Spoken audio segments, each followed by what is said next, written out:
Hello. Today I'm going to be cutting and filing and soldering on the guardrails, so it should be a fairly short chapter to this whole series, a couple of chapters actually. So let's get started with measuring the guardrail. I usually make the length of the guardrail slightly longer than the length of the frog itself, the wing rails. So from here to about there. So you go ahead and put this piece of rail down, give you some perspective. There. So yeah, I'm going to cut this piece about maybe about a quarter inch shorter than it is now. So when I go ahead and do that with my nippers, get this end flush. One end flush, like that. Lay it down here. Okay, so that this end meets up with that. Now let me go ahead and just score the rail, top of the guardrail lightly to give me an idea of where I want to cut it. Okay, my nippers, cut it flush like that.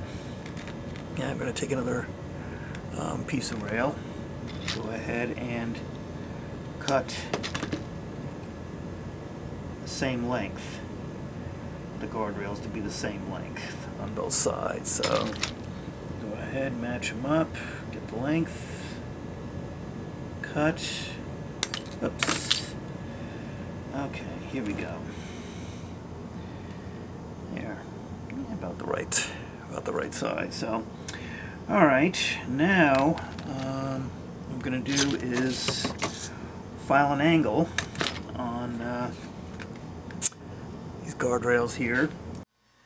Okay, now what I'm going to do is take my vise and clamp each rail in one at a time. You don't want to file a very steep angle. Oh, I guess maybe 25 degrees or so. No, again, I don't, this is something I don't measure out. I just kind of eyeball it. Excuse me. This is something I don't really measure out. I just kind of eyeball it, and what seems to look right is what I go with. So anyway, I've clamped this, a little bit of the rail head sticking out at a fairly shallow angle there. Hopefully you can see that. And I just take my file and go over it, just like that. So you end up with, I don't know if you can see that, a slight angle on the rail there. You don't want a real sharp point there, but just enough to guide the flanges in. I'm going to flip it over, do the other side. Okay, we've got that. Clamp it in place. Again,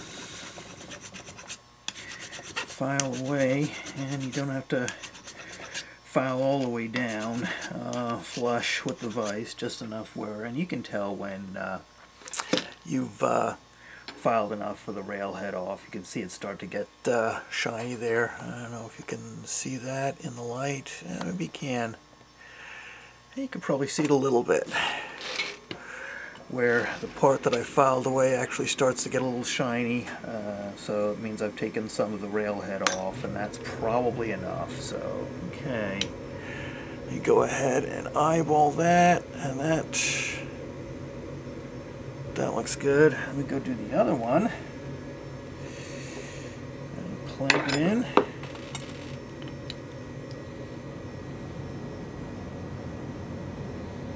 That. Okay, shallow angle. No, I don't measure exactly what the angle is. I just kind of do what looks right to me. So there we go. Got that. Put it on the other side like that. Clamp it. Right.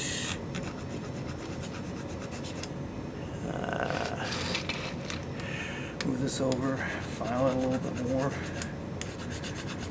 Okay, I think good to go. Okay, I think we are. I think we've got it. All right. Now, let me go set everything back up so we can now go ahead and solder the guardrails into place. Now, alright, so what I'm going to have to do is I want to butt the base of this rail right up against the base of the stock rail. Let me zoom in a little more. We got it. Good. Okay. Right up against the base of the stock rail. Now, if you've soldered the stock rail in place, you need to do a little cleanup, like I have to do now. Get some of the solder away so I can move the